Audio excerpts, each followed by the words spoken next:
Muy bien, gracias a Dios, feliz de tenerle nuevamente aquí en nuestro programa. Comenzamos este segmento compartiendo un mensaje positivo de parte de nuestra querida amiga y hermana, la profesora Amneris Soto, que dice: óyeme, eso que tanto estás pidiendo te será concedido en el tiempo de Dios. Así que levántate con gran entusiasmo y alegría y confía siempre en el Señor.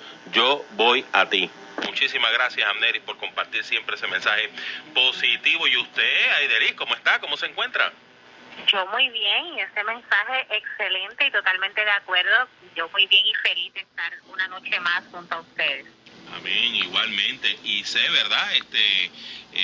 Pues que como todos los martes de manera bisemanal, tenemos este segmento donde orientamos a nuestro querido público soberano que nos escucha en temas de educación, que definitivamente para este servidor, ¿verdad? Como profesor es una de las cosas más relevantes en el mundo, como sociedad, en todos los aspectos, definitivamente. Ajá. Sin embargo, pues siempre surgen diferentes preguntas y en lo que tiene que ver con la educación como tal. Y esta noche sé que vamos a estar hablando acerca de lo que es el aprendizaje permanente. O sea, un aprendizaje que no es por un par de días o un par de horas, no es un embotellamiento solamente, es un aprendizaje permanente. Y entonces, pues nos gustaría... pues saludos, Humacao, mi nombre es Axel. Poder darle una pequeña introducción a nuestro público soberano en cuanto al tema. Claro que sí, como bien menciona, profesor, lo que buscamos realmente como educadores es que se dé ese aprendizaje permanente y no meramente para aprobar un examen, que es lo que lamentablemente muchas veces sucede, como usted menciona, ¿verdad? Y como decimos en el argot corderino y los mismos estudiantes, esa botella para pasar el examen, que al cabo de unos días no recordamos nada de lo que estudiamos, y por ende no hubo un aprendizaje permanente y que nos haga, ¿verdad?, capaces de aplicar lo aprendido a largo plazo. Ok, excelente. Pues entonces definitivamente esa es la meta y perspectiva que tenemos como educadores, de que haya y exista siempre un aprendizaje permanente. Y nosotros sabemos, ¿verdad?, que lo que tiene que ver con el aprendizaje y demás, pues la base superior de esto es el cerebro, porque es donde nosotros guardamos todo ese aprendizaje. Yo le pregunto, ¿existe algún área específica en el cerebro que se encarga del aprendizaje como tal? Pues mire, profesor, el aprendizaje es uno de esos procesos mentales más complejos, ya que cualquier aprendizaje no reside en una sola parte concreta del cerebro, sino que se basa en la conectividad de las neuronas. Creamos nuevas conexiones o reforzamos conexiones previas. Muchas veces en neuroeducadores va a escuchar cuando estamos en el proceso de enseñanza y aprendizaje, le decimos a nuestros estudiantes: vamos a conectar neuronas, precisamente porque todo el cerebro se envuelve para hacer esas conexiones y lograr ese aprendizaje. Así que no hay un área específica donde se trabaja el aprendizaje, trabaja un todo. Ok, perfecto. Le pregunto, profesora, ¿es sinónimo de aprendizaje de calidad de sistemas educativos donde el estudiante memoriza grandes cantidades de información? Porque hay algunos que dicen: wow, pero tanta y tanta y tanta información, de verdad que quizás la guarde, pero que aprenda, pues es un poquito difícil eso. Sí, y inclusive en ocasiones catalogamos sistemas educativos como unos de calidad y exitosos precisamente por la cantidad de material que cubren en periodos cortos, en un año escolar. Cada edad tiene un periodo que conocemos como el periodo sensible del aprendizaje. Es por eso que tenemos que educar teniendo en cuenta esos márgenes de periodos sensibles, pero lo que no podemos es adelantar etapas que van a llegar en el tiempo adecuado. Cuando adelantamos objetivos sin que ese cerebro esté en ese periodo sensible, se gana muy poco, pero se puede perder muchísimo. Por ejemplo, uno de los problemas que vemos en niños pequeños, y sorprendentemente, precisamente esta semana me he dado con niños que llegan a mi oficina de sexto a séptimo grado con problemas de lectura, profesor. ¿Por qué? Porque obligamos al niño a empezar a leer a los 4 a los 5 años, estamos adelantando objetivos cuando realmente ese cerebro no está listo para hacer esa conexión neuronal, para comenzar la lectura. Hay unos procesos que deben darse antes de. Ok, y entonces en base a eso que usted está indicando, entonces, ¿cuál sería la edad adecuada para aprender a leer?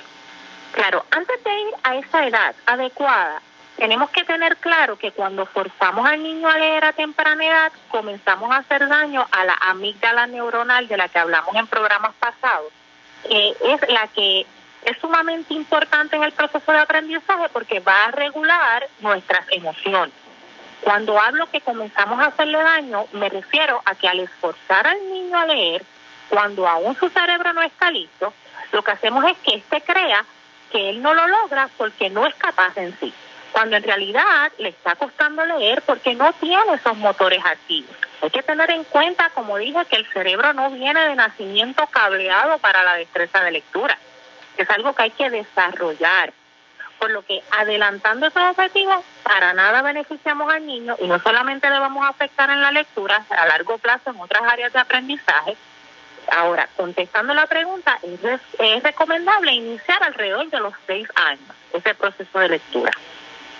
Alrededor de los 6 años, perfecto. Ajá. Otra pregunta con relación a esto, profesora. ¿Qué sucede en el cerebro cuando entonces forzamos esos objetivos que tenemos de aprendizaje?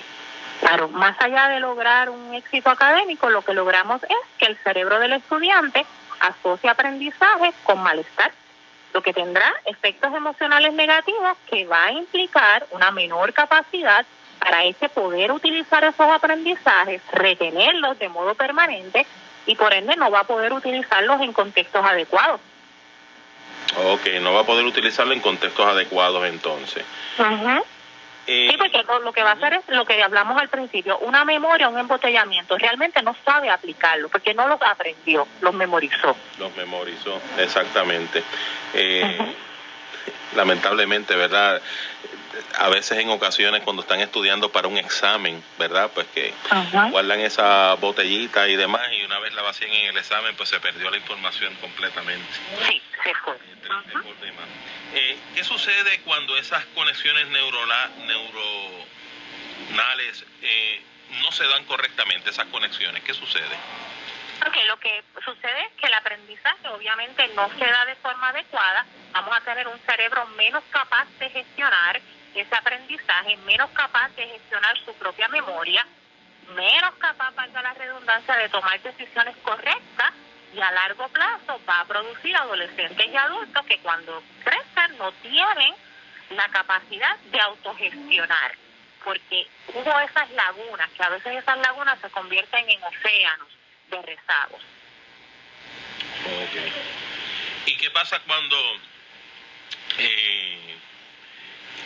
bueno, es que hay una variable, ¿verdad?, que tiene que ver mucho con esto, y es cuando definitivamente, y sucede mucho en el caso de los estudiantes pues que no solamente se dedican al estudio, ¿verdad?, sino que pues ejercen otras funciones, algunos trabajan, tienen muchas responsabilidades, y esto les crea un estrés, pero bien fuerte.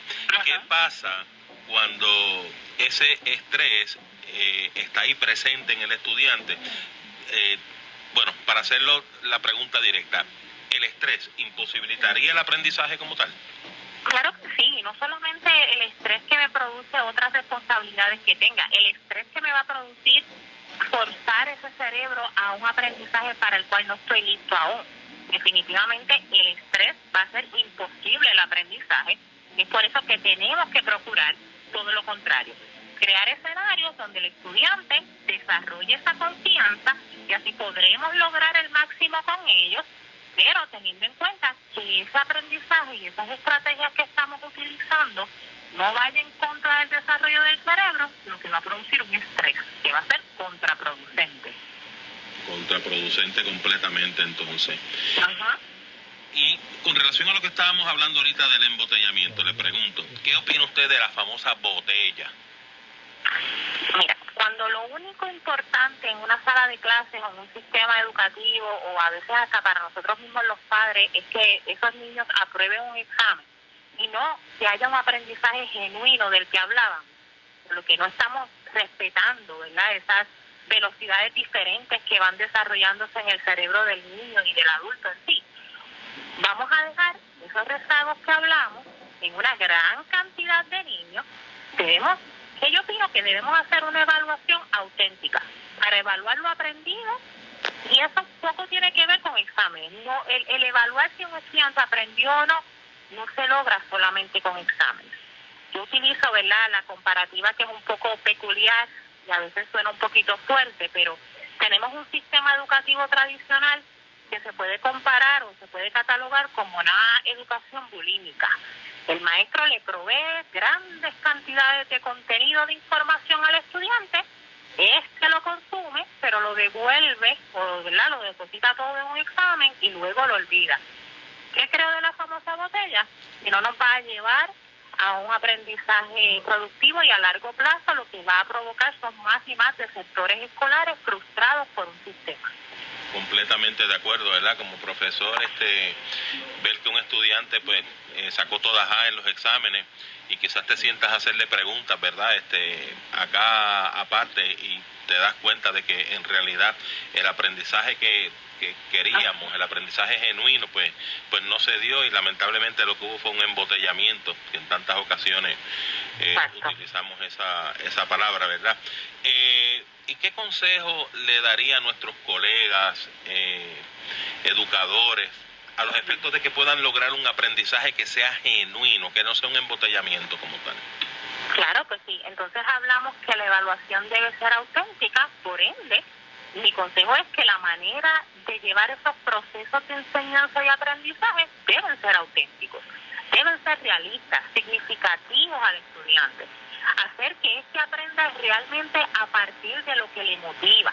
Y eso pues tenemos que darnos la tarea de ver qué es lo que motiva a nuestra población estudiantil, estimular esa capacidad de querer saber por qué es importante esto que voy a aprender. Aprendemos más haciendo, no es sentar al estudiante que simplemente escuche, no es buscar aprendizaje, como decimos, ¿verdad?, en repetidas ocasiones, por memorización, sino por textualización. Aprendizaje basado en solución de problemas, que le planteemos un problema al estudiantado y todos en colaboración lo resuelvan, creación de proyectos en conjunto, salir del salón de clases a la realidad o traer esa realidad al salón de clases, porque muchas veces lo que estamos trabajando en la sala de clases no es relevante a lo que se está viviendo hoy en día, por lo tanto el estudiante está completamente desconectado porque no es pertinente a su realidad. Ok. Y es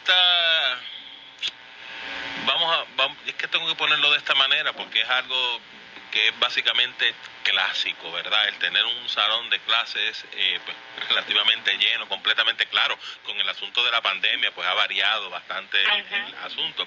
Sin embargo, si sacamos la pandemia a un lado y hablamos, ¿verdad?, pues de la naturaleza, en lo que tiene que ver con educación en nuestras vidas, por lo general tenemos unos salones de clase, y a este servidor le sucede, en que tienen entre 25 a 30 estudiantes. Y yo le pregunto, desde su perspectiva, los salones de clase con 25 a 30 estudiantes, ¿pudieran hacer que se alcance un aprendizaje genuino del que estamos hablando? Porque algunos dicen, wow, pero es que tantos y tantos, de verdad que es bastante difícil. ¿Qué le parece a usted? Claro, para nada nos va a llevar ese aprendizaje genuino. Estamos teniendo 25 o 30 estudiantes y un solo maestro. Entonces, ahora usted dice, sí, en la sala de clase pues hemos bajado eso por el distanciamiento, pero entonces a veces vemos salones virtuales repletos que el maestro ni siquiera ve en los cuadritos qué estudiante tiene ahí. Mientras más aumenta la cantidad de estudiantes en una sala de clases, más va a disminuir la calidad de ese proceso de enseñanza-aprendizaje, ya que cada niño, o en su caso, ¿verdad?, cada adulto tiene un ritmo diferente de aprendizaje. Al el maestro ser uno solo, no puede hacer las adaptaciones, no puede monitorear de cerca a todos esos estudiantes. Si hablamos, ¿verdad?, quizás de salones, dependiendo la edad, 12, 15 estudiantes, podemos lograr ese aprendizaje genuino, porque entonces tenemos más control como educadores de poder llegar genuinamente a cada uno de ellos.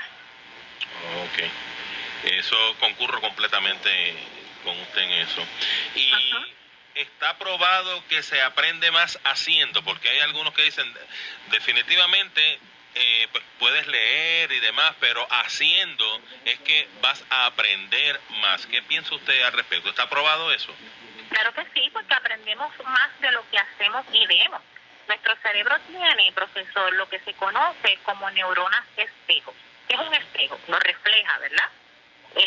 Y esas neuronas espejo son el principal motor del aprendizaje. Es la imitación precisamente, gracias a esas neuronas espejo, que permiten reflejar en nuestro cerebro, en nuestro interior, aquello que vemos fuera. No solo a nivel de motivación. Si usted está riéndose, yo puedo no saber de que usted se ríe, pero se me va a contagiar la risa. No sé si le ha pasado. Claro que sí. ¿Verdad que sí? Claro. Y eso precisamente se debe a las neuronas espejo. O sea, si el maestro está motivado, esa motivación se la va a pasar al estudiante. Las neuronas espejo hacen que entendamos, que empaticemos mejor con los contenidos. Si en lugar de tener a todos los estudiantes sentados en un pupitre, mirando y escuchando al maestro, o copiando de pizarras repletas de información, fomentamos una cooperación dentro de la sala de clases, el aprendizaje va a ser mayor.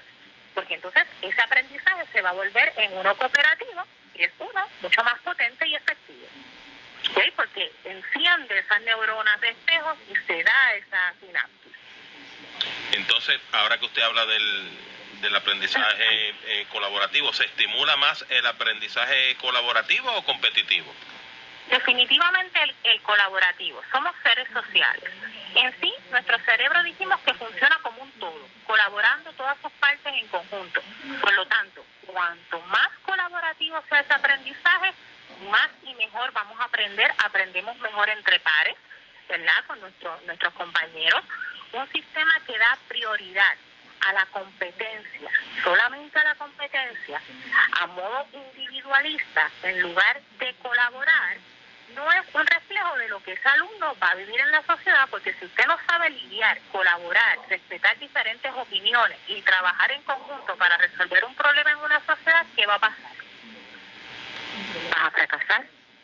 Ahí estamos. Y precisamente eso es lo que está pasando en nuestra sociedad. Muchas veces no sabemos trabajar en colaboración, estamos trabajando en competencia.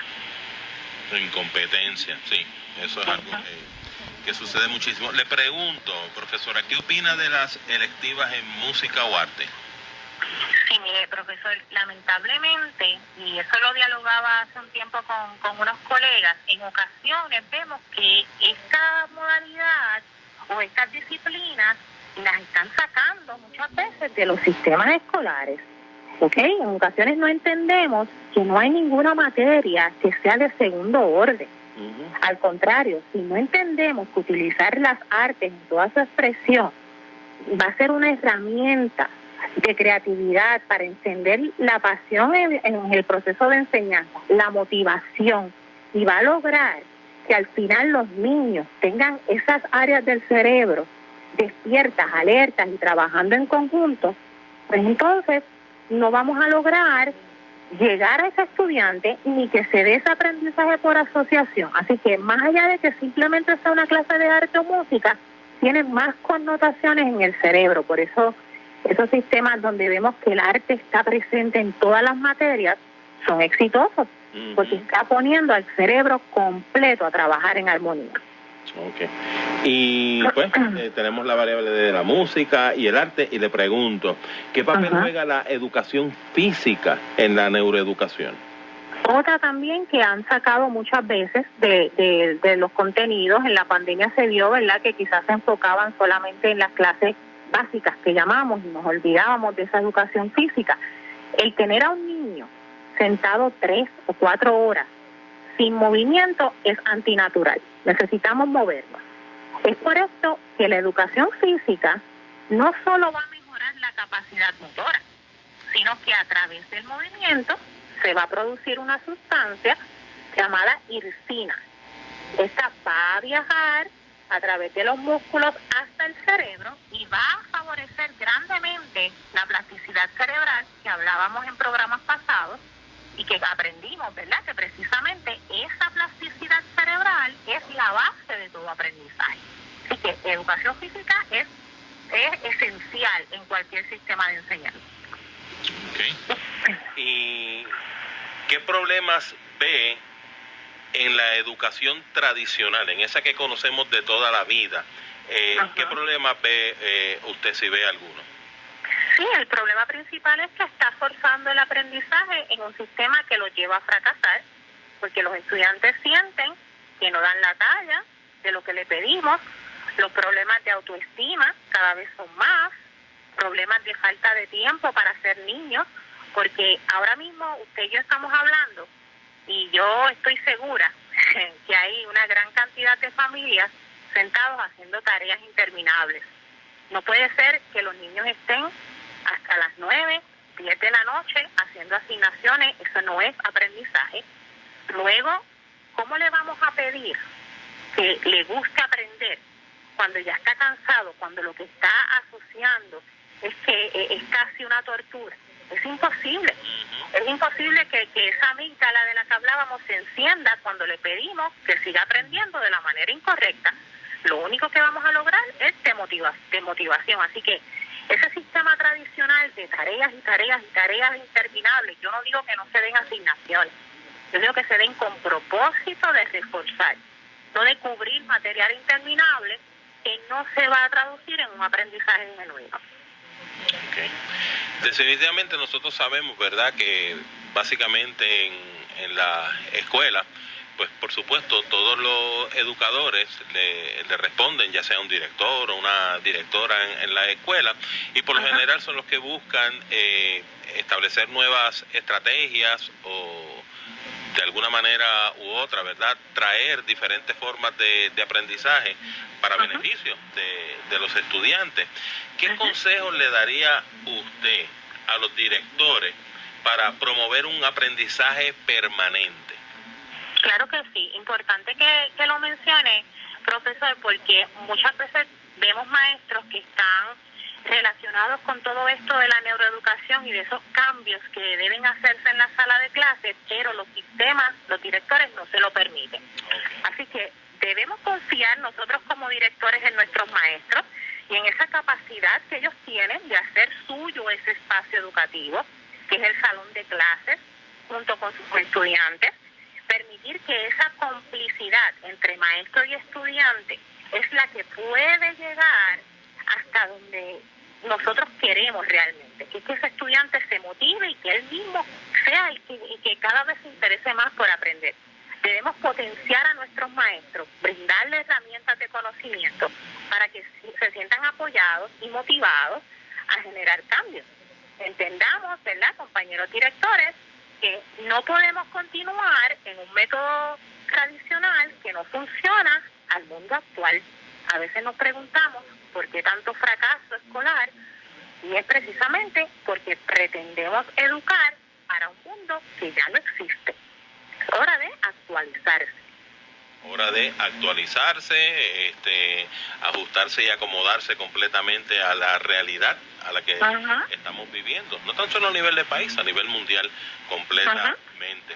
Definitivamente esta orientación y este tema que ha traído usted, como siempre que orienta a nuestro querido público en temas de educación, ha sido espectacular y le estoy, profesora, extremadamente agradecido de ese compromiso que usted tiene con nuestro pueblo, ¿verdad?, en términos de educación, y constantemente estar ayudando, estar dándole alternativas a todos nuestros queridos radioescuchas en lo que tiene que ver con la neuroeducación, que es tan importante, y esta noche hemos aclarado muchísimas dudas al respecto. Extremadamente siempre agradecido. Y le pregunto, profesora, dígale a nuestro querido público cómo pueden hacer para contactarle. Claro que sí, agradecida estoy yo con la oportunidad, y me pueden conseguir al 787-942-8877, 787-942-8877, o en mis redes sociales de At Home After School Corporation o Aidelis Ramírez. Muchísimas gracias, yo espero que tenga una excelente semana y que Dios mediante nos escuchemos el próximo, en 15 días, ¿verdad? Bisemanal. Sí. En 15 días, pues nuevamente podamos compartir con nuestro querido público y seguir orientando en lo que tiene que ver con neuroeducación, porque sin educación, lamentablemente, no tenemos nada como sociedad. Muchas bendiciones. Claro que sí, profesora. igualmente. Muchas gracias, profesor. Era la profesora Aidelis Ramírez en ese segmento de Educación al Día, poniéndonos al día en lo que tiene que ver con neuroeducación. Nosotros vamos a ir a una pausa y